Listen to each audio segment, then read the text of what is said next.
How you doing, guys? It's Big Mac Dance School here again on what is now day number 12, I believe, of the Orktober of October. Yeah, so day number 12 of October. I've got my Orky in front of the camera again, so I guess you know what the subject of this video is going to be. It's going to be the Orky. So, yeah, when I was walking down the street, you may have seen in a previous video, I went for a walk to try and think where my where I'd seen the shape of this the legs before. So I went for a walk and then I went to McDonald's. But before I got to McDonald's, I saw something on the floor and I was like, "Oh, what's that? It looks like it could be some kind of power generator." It's actually a little bubblegum spiral or whatever you call it. It's basically a packet of bubblegum. I saw it on the floor. I thought, I'll pick that up. There was a couple of people looking at me funny, thinking, why is he picking that up? But, you know, I picked it up. And it's always good to keep the streets clean as well, guys. Don't forget that. So, yeah, I thought that looks like it could be a nuclear power generator sort of thing.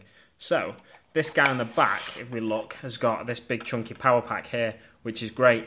But I don't want to have to scratch build something like that. So I was thinking, my Orky or Morkonaut, if it's going to be a Morkonaut, it makes a bit of sense as well, because Morkonaut's more like a mech version of a Orky sort of thing. And it's based on Mork, obviously, and everyone knows Mork is cunning but brutal, and Gork is brutal but cunning. So the brutal but cunning Orky will have the petrol-driven engine, whereas the cunning but brutal Morkonaut is more likely to have something like a nuclear generator on his back. So just to give you a size, an idea of how it'll fit on the Morkonaut, the Mega Morkonaut, I should start calling it because it's so much bigger than the Orky. Yeah, it's going to give us something like that. I mean, I could buy more of these, I could buy one of these chewing gums for myself as well, and then just have 3 across the back or something like that. I think I'll incorporate some kind of exhaust as well, like you see on this, just for cooling or something.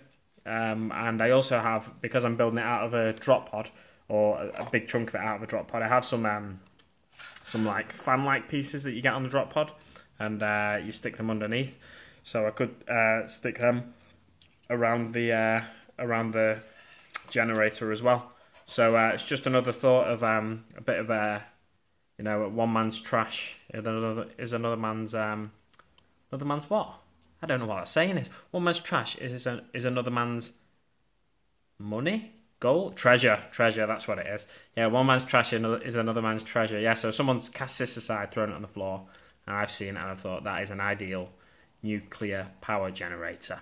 Yeah, so thanks very much for watching, guys. Let me know if you think I'm mad for picking up rubbish off the streets, but I think it's always nice to keep the streets clean. Cheers for watching, have a great day, and I'll see you on the battlefield.